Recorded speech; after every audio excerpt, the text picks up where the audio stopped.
Comment ça va tout le monde? Bienvenue dans une nouvelle vidéo sur une visite d'univers d'éleveurs passionnés. C'est un couple qui gère ça. Nous allons partir à la rencontre de Nicolas et Emeline qui font partie de Jungle Box. Nicolas est le vrai gérant, Emeline l'aide mais fait plein de choses à côté. Depuis quelques temps maintenant, je travaille avec eux grâce à mon auto-entreprise d'orienter des captures. Pour plus d'informations d'ailleurs à ce sujet, je vous mets en fiche la vidéo qui introduit le projet. C'est quelque chose qui me tient vraiment à cœur. Ils ont voulu me faire confiance donc ça me fait vraiment plaisir. On habite à une vingtaine de minutes donc c'est parfait. Pas besoin de prendre le train. Il fait beau en plus, regardez les amis, il y a du soleil partout sur mon corps. C'est exceptionnel. Je n'ai pas vu ça depuis décembre 2025. Sans plus attendre, allons découvrir plein de plantes exceptionnelles. Les trois quarts, je les connaissais même pas, vous allez halluciner et j'en suis sûr que vous apprendrez un tas d'informations super intéressantes. Direction Home, un petit village aux alentours de chez moi pour passer une journée dans l'univers de Jungle Box.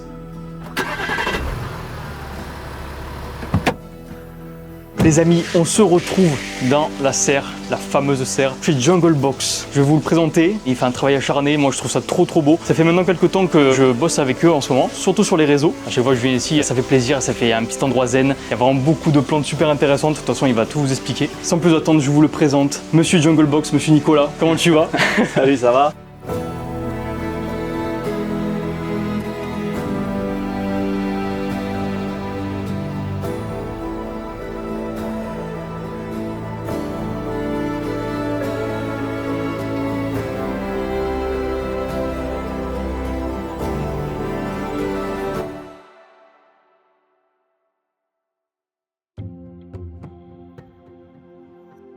Bienvenue. Ben merci beaucoup, ça fait trop plaisir. Présente-moi un peu qu'est-ce que c'est Jungle Box. On va commencer par le tout début. Jungle Box à la base, c'est passion des plantes, passion de la photo animalière, passion des reptiles. Capacitaire depuis 25 ans tout reptile, venimeux compris. Après 30 ans de photo animalière, un peu partout, Australie, Asie, surtout pays tropicaux. Ah, quand je vous ai dit que c'est un charbonneur. Ouais. À côté de ça, j'avais des boîtes qui n'avaient rien à voir avec la Terrario ni ça. Mais bon, Jungle Box, j'ai démarré avec, on ira voir plus tard, la partie indoor, avec quelques terras. Au départ, j'avais quelques plantes, puis j'ai dupliqué tout doucement, puis je suis devenu plante addict. Alors j'étais déjà un peu, pour être honnête, j'ai toujours été un peu, mais là, clairement, c'est maladif là. Ah bah là, pour ce qu'on va voir, c'est clair que putain, c'est ouf, mais tant mieux, c'est bien. Et je vais vous montrer un peu ce qu'on fait, mais l'idée de départ, c'était de vendre un peu de matériel et des plantes de Terrario, tranquille, à la maison. Je fais 15 mètres, je suis dans mon bureau. On a commencé par faire un petit colis par-ci, par-là, et puis de plus en plus.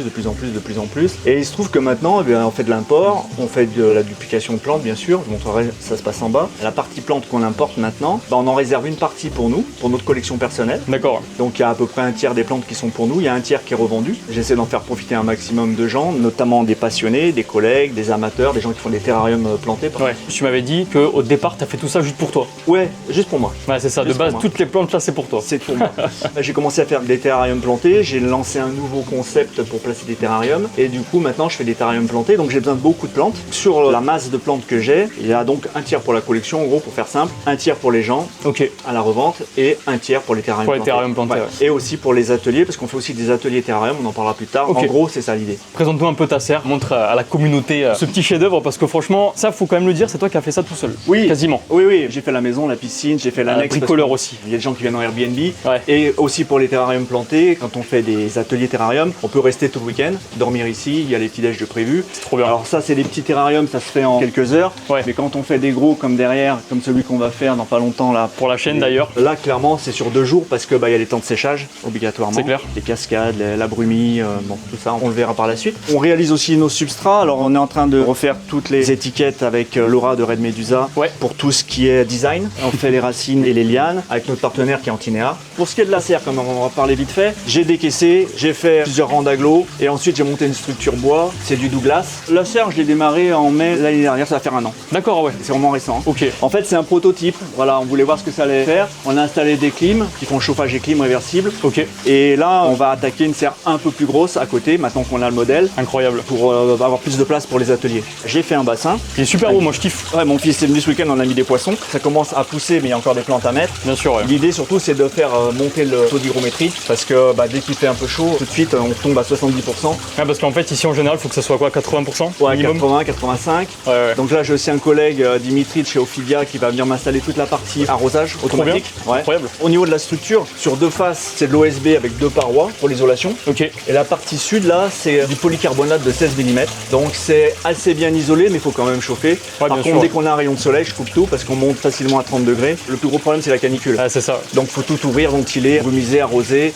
Et si vraiment il y a besoin, mettre un peu la clim, quoi. L'eau de la clim, c'est à peu près 20 litres par jour. D'accord. Donc ça va directement dans le bassin. Ah, c'est bien, c'est pratique. Et on la récupère aussi pour arroser les plantes. Okay. Sinon, toutes les plantes sont arrosées à l'eau de pluie, sauf quand on est en pénurie. Ouais, bien sûr. Et là, on est obligé d'utiliser l'eau du robinet. Bon, là, je pense que vu la ça météo qu'il y a eu là, dans le sud, on a là, rempli les cubes, ça devrait le faire. je pense. Ouais. Voilà. Ce que tu vois ici, je vais refaire les bacs parce qu'au début, j'ai planté un peu comme ça, puis petit à petit, j'ai de plus en plus de plantes. Maintenant, il faut que je structure un peu mieux. Ouais. Alors, il y a de la margravia, il y a du piper, des phyllos, tilancia, il y a vraiment super tout. beau, j'adore. Brisea, Hohenbergia, il y a un peu de tout, c'est mélangé, donc on va essayer de restructurer un peu mieux. Mais en fait, ça, ce sont des tableaux. C'est-à-dire que quand les gens viennent, il y a des gens qui viennent aussi à la serre pour acheter du matériel, des plantes, des dendrobates. Ouais, parce qu'en fait, on peut prendre rendez-vous, c'est ça? On peut prendre rendez-vous et on reçoit les gens le temps qu'il faut, 1 heure, 2 heures, 3 heures, c'est pas un problème, on n'est pas pressé. Et le but, c'est d'expliquer un peu ce qu'on fait, partager notre passion, c'est aussi le but de ça. Donc, ouais, bien sûr. Ouais. Après, il y a les expos, on rencontre aussi des gens, mais souvent, il y a beaucoup de monde, on n'a pas trop le temps de discuter. C'est normal, là, alors que là, on peut se prendre un petit café, on discute, on échange, on est des passionnés, on a les mêmes passions. Donc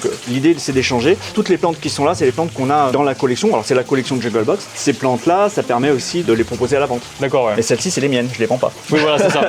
Ici, en fait, c'est la partie où tu gardes pour toi, et du coup, ici, c'est plus vente, c'est ça? Voilà, là, c'est la partie vente. Tout ce qu'il y a aussi dans les caisses en bas. Par terre en bas, ici. ouais. Bon, il y en a un peu partout, il y en a là, si tu vois. Bon. Alors, on a essayé de structurer un peu. Bon, t'as toutes les Néorégelia ici. Ok, ouais. On a commencé par les classer par ordre alphabétique, mais c'est compliqué parce qu'on a tellement, je crois qu'on a 200 variétés. Ah, c'est fou. Hein. De broméliacées. Dont les 3/4, je savais même pas que ça existait. Il y a des choses incroyables. Comme ça, par exemple, tu vois, Wickmackia. Ah, c'est fou. Hein. Wickmackia, c'est extraordinaire. J'ai un gars qui a voulu m'en commander une, mais il est au Canada. J'ai dit non, j'explique pas au Canada. C'est vraiment des plantes rares, ça pique, hein, mais. Ouais, faut faire gaffe. Alcantarea, Imperialis, celles-ci elles sont jeunes. Là, il y en a une qui est partie il y a pas longtemps. Ok. Acmea, Chantilly, ça c'est un peu plus connu. Il y a de la green, il y a de la black. Voilà, celle-ci c'est de la green. Ah, c'est joli. Après, des Acmea encore, mais Orlandiana variegata ou des classiques. Enfin, il y a beaucoup de choses. Hein. Après, tout ce qui est Brisea aussi. Les brisages, j'adore. Alors, Brisea forstariana, ça c'est un genre de broméliacées. Parce qu'il y a à peu près 75 genres de broméliacées. Et nous, on en a 12 ou 13 ici. C'est très peu. Ah ouais. Pour chaque genre, tu as des centaines d'espèces. Ouais, évidemment. j'imagine. Donc, on peut pas s'amuser à toutes les avoir. Non, c'est impossible. Mais bon, t'as déjà une belle collection. Voilà, déjà, on a une collection énorme. Ouais, mais l'idée, c'est de doubler cette collection d'ici un an. Incroyable. Notamment en important plus de Brisea, parce qu'il existe des tonnes et des tonnes de Brisea extraordinaires. Ça aussi, c'est génial. Tu vois, là, tu as les rejets qui arrivent ici, là. Ah ouais, incroyable. Et quand les plantes sont matures, on les coupe, on les duplique. Alors après, comme celle-ci aussi, ça c'est Kesnelia talura, tu vois, ça te fait des rejets sur les côtés. Et celle de derrière, elle t'en fait 2 petits, tu vois, je sais pas si tu arrives à les voir. L'idée de départ, c'était, je me suis dit, je vais acheter un stock de bromés, et puis je vais les dupliquer, et puis après, je vais m'autosuffire. Sauf que c'est très long, il faut presque un an pour sortir un rejet. Enfin, suivant les variétés, ça dépend, mais là c'est encore beaucoup plus long. Il en faudrait des milliers en fait pour arriver à s'autosuffire. Donc c'est l'idée de la deuxième serre aussi, c'est d'en avoir beaucoup plus pour les dupliquer. Mais est-ce que j'arriverai un jour à m'autosuffire? Je suis pas sûr. Ok. D'autant plus que j'essaye de développer aussi la variété. Ouais, donc qui dit variété dit beaucoup plus d'espace. Donc à un moment donné, je pense que je serai toujours obligé d'en acheter un peu, mais l'idée c'est d'en acheter beaucoup moins. Après, je fais aussi des échanges, j'ai des plantes vraiment très rares que je vends à des collectionneurs. Et puis de toute façon, pour la majorité des bromés, ça part à l'étranger, enfin l'étranger, ça part en Europe. Voilà. D'accord. C'est Madrid, c'est Vérone en Italie, c'est beaucoup les Allemands qui m'achètent des plantes. Ah, c'est ouf ça. En France, c'est plutôt destiné à la terrario pour les terrariums plantés, les passionnés, mais voilà. Je travaille avec quelques professionnels, par exemple Didi Plus, Steve. Ouais, Didi Plus, bien sûr. Voilà, et Sandrine. C'est les professionnels qui m'achètent le plus de plantes, qui nous représentent dans le nord de la France, donc c'est super, ils font un boulot extraordinaire. Pour ceux qui ne connaissent pas, il faut aller les voir. Différents parcs zoologiques. C'est le démarrage, parce qu'en fait, on fait de plus en plus de grosses broméliacées. Ouais, c'est ce que je vois là. Voilà, je vais essayer d'en attraper une sans me. Mais tu vois, regarde. Te pique pas. Sinon, si je te sors celle-ci là, tu vois. Ah, c'est exceptionnel. Oh là là là là. Donc ça, clairement, un particulier qui a un terrarium, il met pas ça dedans. Ouais, normal. Ça rentre plus. Par contre, on peut les garder à la maison dans des pots, ça tient super bien. Juste dans des pots comme ça. Ouais, faut juste bien les arroser et puis mettre de l'eau à l'intérieur. Ok. Et ça tient vachement bien. Et par contre, les parcs zoologiques, ça les intéresse et pour la déco extérieure, mais aussi pour les grands bacs, quand ils ont des alligators, des caïmans, voilà. Tu mets des plantes comme ça, tout de suite, ça. C'est impressionnant, ouais. Ouais. Trop bien. Ce que je peux te montrer aussi en grosse plante, Acmea fasciata, elle est assez connue. Par contre, une qui est beaucoup moins connue, c'est celle-ci. Oh là là. Ça, c'est une Néorégelia. Hein. Je pensais pas que ça pouvait exister. En tout cas, des Néorégelia aussi grosses, quoi. Ouais, c'est une Néorégelia. Moi, je la nettoie en même temps. Et c'est exceptionnel. elle est extraordinaire. Bon, après, j'en ai d'autres. J'en ai une qui vient des montagnes de Colombie, là. Oh. Celle-ci. incroyable. C'est une Neoregelia. Neoregelia aussi. La Silvo Montana, oui. Elle vit en altitude, elle est superbe. J'en ai quelques-unes, j'en ai une que j'ai gardée, celle-ci elle est à la vente. Tu les vends cher d'ailleurs, des grosses comme ça? Bah ça dépend les variétés en fait. Ça dépend. Ouais, tu prends par exemple celle-ci, ça c'est de la Junos, je crois que c'est autour des 20 €. La Spendriette, ça doit être autour des 20 €, oui 20 €. La Ira, on la trouve beaucoup dans les jardineries et en fait ça n'a rien à voir, elle se ressemble mais c'est pas du tout la même chose. Après non, ça, bah celle-ci oui, elle est chère. D'ailleurs il m'en reste que 4, je dois la vendre autour des 50 €. Mais après moi l'idée c'est de faire profiter un peu à tout le monde des plantes. Bien sûr, t'as Donc, raison. ça aussi c'est génial. Ah, c'est ouf. Carcharodon, tiens regarde, Brisea, Sucrei. Ah, ça c'est incroyable. Celle-là, elle est magnifique. Ça, c'est une Brisea, elle est superbe.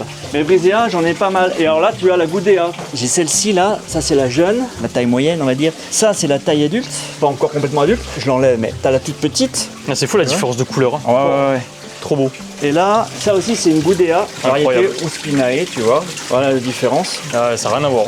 Oh, voilà, deux Goudea. Ok. Elles sont superbes. C'est facile à trouver ça d'ailleurs, les Goudéas. Facile, non, c'est pas très courant. On peut en trouver quand même en cherchant bien, mais ça commence à se démocratiser un peu parce qu'à force d'en mettre sur les réseaux sociaux, normal. d'en parler, bon, petit à petit, les gens commencent à connaître, mais il y a pas si longtemps, personne connaissait ça. Bah, moi je connaissais pas non plus donc. Ouais, voilà. Mais après, bon, maintenant, on commence à les trouver. Je crois que j'en ai une quarantaine. Mais là, toutes les plantes que t'as ici, ça vient quasiment d'Amérique du Sud, c'est ça? C'est toutes des sud-américaines. Faut savoir Ok. que j'essaye de pas faire trop d'hybrides. Juste quand je te dis ça, je tombe sur la Tigrina hybride.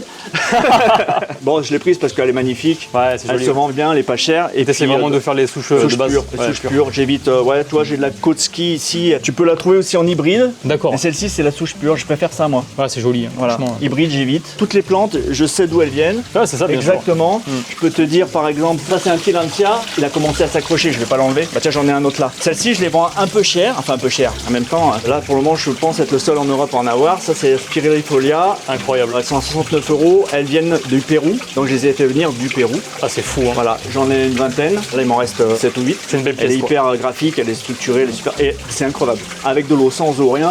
Je m'en occupe pas. Elles me font des rejets, elles commencent à faire des rejets. C'est une ouf. superbe plante ça. Ah, c'est joli, j'aime bien. Ah ouais. Pareil, je connaissais pas. J'en ai une dans les terrariums là-bas. Et quand j'en place, les terrariums, généralement, j'essaie d'en mettre une à chaque fois. Des petites pièces maîtresses en gros. Ouais, j'essaie toujours de mettre une ou deux plantes un peu rares. Et après, le reste, c'est du classique. Alors, classique, ça reste quand même de la belle bromée, hein. Ouais, carrément, bien Mais sûr. c'est du classique. On se dirige où? C'est l'indoor, t'as dit? C'est sous la maison. Les gens ont le droit d'y aller du coup là-bas ou pas? Oui, oui, bien sûr. Quand on prend rendez-vous, on va voir parce que c'est là où se trouvent les dendrobates. Tout ce qui est bégonia, margravia, plantes pour terrarium, Stella ginella, il y en a pas mal. Le problème de la serre, c'est que quand on monte un peu trop en température, les bromées, elles, ça leur pose pas de problème. Ça descend un peu, ça monte un peu. Tout ce qui est orchidée, bromée, ça pose pas de problème. Par contre, tout ce qui est bégonia, justement, j'en avais planté un peu, j'avais commencé. Quand on est dans la bonne période, ils sont magnifiques. Par contre, dès que ça commence à taper fort, Ah, c'est la misère. là, c'est Ah ouais, ok. ouais. J'arrive pas à les garder. Du coup, bah, j'en ai 2-3 en présentation ici, mais j'ai arrêté. Maintenant, c'est en bas. Comme Voilà. ça, c'est plus contrôlé entre guillemets. En bas, c'est contrôlé, j'ai l'éclairage qui est contrôlé, j'ai la brumie qui est contrôlée, tout est contrôlé. Ok. Et puis c'est dans des boîtes, j'y garde pas longtemps en plus, hein. Les bégonias, dès que ça a 4 feuilles, piouf, ça part. Ouais, tu m'étonnes, c'est joli. Hein. C'est joli, ouais, c'est super. Eh bah, allez, emmène-nous là-bas alors. Allez, on y va. Voilà, donc là c'est la partie indoor. Il y a 2 pièces qui sont chauffées par le sol, donc on est comme dans un terrarium. C'est incroyable en vrai. Là il y a un terrarium où il y a rien dedans à part quelques plantes. C'est là où je mets tout. Toutes tes petites boutures en fait. Ouais. Quand je sais pas où les mettre, je les mets là-dedans. C'est du vrac. Là il y a quelques terras où il y a des dendrobates. J'ai plus grand chose, il me reste plus que de l'oratus. Tu les vends du coup, c'est ça? Ça c'est ce qui part, ouais, c'est Ouais, ce qui est vendu. Les terrariums sont pas trop plantés, comme tu peux le voir, parce que l'idée c'est de pouvoir les attraper facilement. Alors je les manipule pas à la main, hein, c'est juste pour pas leur donner des microbes, donc je les manipule avec des petites boîtes. Ici c'est une autre partie où il y a quelques plantes. Alors là c'est vraiment quelques plantes. Après là j'ai les bégos qui sont, enfin les bégos, il y a pas que des bégos, hein, mais Ouais, du coup, en général, tous les bégonias, tu les as dans des boîtes comme ça. tous les bégonias je les fais pousser comme ça. Ah ouais, Bon ça incroyable. c'est Saxifraga, c'est pas un bégonia, mais bon. Ouais, c'est joli. Ça c'est chouette. Bon, je vais pas t'ouvrir toutes les boîtes, mais généralement je mets 2 variétés par boîte pour le moment. Et j'essaye de m'y tenir, mais j'ai pas toujours le temps. Ah, c'est joli. Hein. Voilà, bah, du Cléopatra, Trop beau. Bipina bifada celui-là. Un peu compliqué à dire. Après, bah, il y a les margravia aussi qui sont là en train de pousser. Mais je crois que là, j'ai pas grand chose dedans. Non, c'est en Ouais, démarrage. c'est des mini boutures en fait. Ouais, là il y a Ok. pas grand chose. Faut attendre au moins 3-4 mois là, facile. Tu m'étonnes. Les installations, ça se passe comment? T'as juste une petite LED à chaque fois en dessous. Tu fais des étages? et tu mets Ouais, une je LED, fais et voilà. des étages, je mets mes plantes dessous. Tu vois, ça c'est Raphidophora. C'est joli ça. Ouais, on les laisse pousser tranquilles. C'est plus ton labo quoi. Ouais, exactement. Puis j'essaie des choses parce que bah, je connais pas tout, hein. J'apprends tout le temps. Donc Ouais, bien sûr. des fois je rate des choses, il y a des échecs aussi. Je regarde un peu ce qu'il y a là-dedans, il y a des nouvelles boutures, des orchidées là aussi. Ah ouais, incroyable ça. Pareil, des rhaphidos encore. Ouais, du coup, il y a aussi beaucoup beaucoup de plantes rampantes, c'est ça? Ouais, c'est ça. Ouais, tu vois, là, il y a un peu Trop des ouf. orchidées, c'est le ginella aussi. Pélonia serpens. Il y en a partout. Ouais, il y en a un peu partout. Voilà, de la Cissus amazonica. Ça, je connaissais pas, tu vois. Ouais, c'est de la liane d'Amazonie, ça Trop. devient très envahissant. Ça, c'est des trucs que j'avais perdus qui repartent. Voilà, bon, enfin, en gros, c'est ça. Et petit à petit, ben, j'essaie de développer aussi, d'avoir plus de bégonias, plus de familles de plantes. Hein. Petit à petit. Voilà, ben, c'est pareil, hein, c'est le démarrage. Sûr, Hein. quoi, ouais. Ouais, faut attendre quelques mois. Hein. C'est ça, mais les c'est plantes, bien. faut pas être pressé en fait. Ah non, c'est Tu sûr vois, que ça, je pense que c'est... Tu tentes dans un truc, tu te dis allez c'est super, puis ça pousse pas, puis des fois t'as des échecs, des fois t'as des petites bestioles qui viennent, un grillon ou deux qui me défoncent les feuilles, des fois trop d'eau, des fois pas assez. Après je jette rien, même quand j'ai une plante qui est morte, ou qui semble morte, je la garde. Comme par exemple là, tout ça c'est des plantes qui avaient pris la chaleur, tu vois, du naro, du astratum, et les maculata, tu vois, ils avaient pris cher, mais en fait ils repartent tous. Ah, c'est ouf. Mais faut pas être pressé, hein. J'imagine, ouais. Voilà, bon ça c'est quelques boutures que j'avais commencé à faire pour Didipus. C'est joli. Et tout ça, c'est plus des plantes pour les terrariums, du coup? Ouais, là Ouais. c'est que pour les terrariums. Ok. Ouais, terrarium. Va falloir brumiser à fond, va falloir humidifier à fond, c'est pas possible. Normal. Non, en terrarium, comme ici, voilà, Ah, c'est ouf. chaleur, humidité. Ok. On a fait un peu le tour pour cette première vidéo YouTube, c'est bien déjà. Sinon, vous retrouvez tous les produits sur junglebox.fr, donc sur le site internet, Ok. qui se développe forcément de semaine en semaine. On bien apporte sûr. de nouveaux produits. Des fois, il y a des gens qui nous disent ah, il manque ça serait bien qu'on ait ça. Donc du coup, on essaie de les trouver, de les mettre en place. Tu vends quasiment que de la plante ou il y a d'autres... Non, tout ce qui est racines, tout ce qui est substrat. On fait aussi les figurines. C'est des figurines qui viennent de Chine, qui sont peintes à la main, qui sont certes un peu chères, mais ce sont des figurines de collection. Ah, c'est magnifique. Ouais, elles sont sympas. On essaye de réduire les coûts en achetant beaucoup plus. On y arrive. L'idée, c'est de faire tomber un peu les prix, mais ça reste quand même des articles de collection, quoi. Hein. Ouais, bien sûr. On fait un peu d'hydroponie, mais pas trop, de moins en moins d'ailleurs. Je crois qu'on va développer plus les plantes au niveau des familles, des gens, pour proposer des choses encore plus variées. Parce que c'est vrai qu'on a quand même 80% de bromés, hein, clairement. Même si je vais encore gonfler le stock dans la serre numéro 2. Et, ouais. Et après, tout ce qui est matériel aussi de terrarium...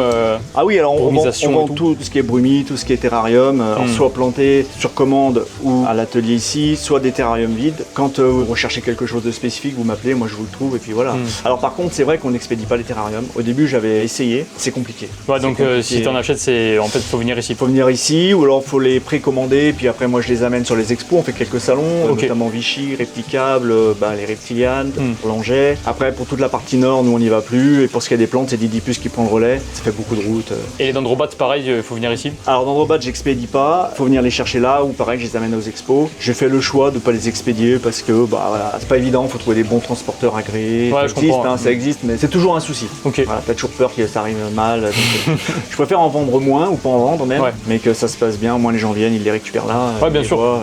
J'en vends moins, c'est sûr. Ok. Mais c'est pas grave. De toute façon, à la base, je suis pas un vendeur d'androbates, sinon je pourrais faire du serpent, je pourrais faire du lézard, je pourrais faire de tout. Hein. Ouais, avec ce que t'as, ouais. Mais j'imagine. ça m'intéresse pas, j'ai pas envie de retomber dans la terrario à fond animaux. Ouais. Il y a des gens qui le font très bien, qui ont des magasins spécialisés, ils sont connus, ils le font bien. Moi je veux pas faire ça. Les plantes c'est parfait, c'est très bien. Pour le moment c'est comme ça. On verra peut-être un jour, mais c'est pas l'idée. Ok, ouais, ça marche. Et après aussi, t'avais parlé des ateliers, tu peux en parler un peu ou pas du tout? Alors c'est encore récent, on est en train de les mettre en place. On va faire les premiers ici avec ces petits terrariums, c'est pour ça qu'il y en a ici. Ça consiste en quoi d'ailleurs? Il y a une prise de rendez-vous. Alors on peut acheter en ligne l'atelier ou on peut venir sur place directement prendre ici. Ok. Ensuite on le réalise ici ensemble. Un atelier avec très peu de personnes. Généralement c'est entre deux. Il y a même des ateliers privatifs pour des gros terras. Là on va rentrer des terras qui vont faire 2 mètres de long, Ah ouais. 1 mètre de haut, Ah oui, d'accord. par 50 de profond. Donc là c'est des terrariums clairement individuels. Là on passe 2 jours dessus. Et ce qui est intéressant surtout c'est qu'une fois qu'on a réalisé le hardscape, donc tout le fond, toute la déco avec les branches, les racines, les lianes, tout ça, qu'on a installé les cascades, la brumie, l'éclairage, que tout est prêt, et ben ensemble on fait le tour de la serre. On va en bas chercher des bégots, tout ce qu'on veut, des filets. Ouais, tu choisis tes plantes. Et les tu gens fais bah, là. ils choisissent leurs plantes, ils les installent, ils les mettent. On fait un forfait plante, Ouais. évidemment. Alors c'est sûr que c'est un budget parce que ils repartent avec le terrarium, ils repartent avec l'éclairage, ils repartent avec la brumie, ils repartent avec les plantes, ils repartent avec le Avec la substrat, totale, ils repartent avec tout. Ils ont juste à l'installer, à le brancher, genre, c'est Ok. c'est l'idée. Donc c'est un budget, mais j'ai regardé clairement, ça revient pas plus cher que de le faire soi-même. Ok. Là l'avantage c'est qu'ils sont coachés, on va dire. Ça évite de faire quelques petites erreurs. Et puis c'est sympa parce qu'on est plusieurs, on échange, on discute. Carrément, ouais. Quand on fait des terrains à 3 ou 4 des plus petits, bah voilà, il y a un apéro, ça reste une passion commune, donc c'est sympa quoi. C'est clair. Il y a un bon programme. Ouais, puis petit à petit on développe, donc on tisse des liens avec des nouveaux partenaires, nous on est ouvert à tout. Parce que Jungle Box, ça fait combien de temps que ça existe? Ça fait 1 an et demi. C'est tout jeune, c'est normal. Ouais, c'est pour ça, nous on y pour va ça. tranquille, on est souvent sollicité par des youtubeurs, donc on y va aussi doucement, parce que Ouais. c'est vrai qu'on peut pas non plus répondre à tout le monde. Ah, c'est normal. Mais on essaye de jouer le jeu, et puis voilà. De s'ouvrir un peu sur ça aussi, ouais. Ouais. Et puis bon, moi, les réseaux sociaux, c'est pas du tout ma cam. Donc heureusement, j'ai Dorian derrière la caméra qui va filer un On coup est de là. main. Ouais. Alors par contre, je réponds aux messages, oui. Emeline tout. le fait très bien aussi, mieux que moi d'ailleurs. Publication, tout ça, après ça prend du temps. Ça aussi, prend du temps, j'ai pas le temps. C'est pour ça, maintenant on bosse ensemble, donc c'est trop bien. C'est parfait. Merci Dorian. Allez, super, bien, merci beaucoup en tout cas. À bientôt, ciao. Et voilà les amis, la vidéo est maintenant terminée, j'espère qu'elle vous aura plu, j'espère que vous aurez apprécié cette magnifique serre de chez Jungle Box. Je vous avais pas menti, il n'y a que des plantes de malades, ce sont des gens bienveillants, ils apprennent plein de choses, donc de pouvoir travailler avec eux, avec mon projet d'orienter des captures, travailler dans ces conditions, entouré de plantes, de cascades et de chaleur, je peux pas être mieux, ça c'est clair et net. N'hésitez pas à aller faire un tour sur leur site internet pour découvrir leur large choix, surtout que les photos du site, je suis en train de toutes les refaire, juste pour vos yeux ça vaut le détour, et qui sait, peut-être que vous trouverez votre bonheur pour votre futur terrarium. Ils ont également lancé leur chaîne YouTube, ils m'ont dit qu'il y aura plein de sujets abordés comme des tutos de terrarium ou alors comment installer leur système de brumisation. N'hésitez pas à aller les suivre, dans tous les cas je mets toutes les informations en description. Les amis, n'hésitez pas à liker, à commenter pour savoir si la vidéo vous a plu ou non, à la partager et bien évidemment de vous abonner à ma chaîne YouTube, ça me ferait vraiment plaisir. Merci encore à Jungle Box pour cette belle visite, j'ai vraiment kiffé passer cette journée à leur côté. Sur ce, nous on se retrouve très vite pour une prochaine vidéo. C'était Dorian, salut tout le monde.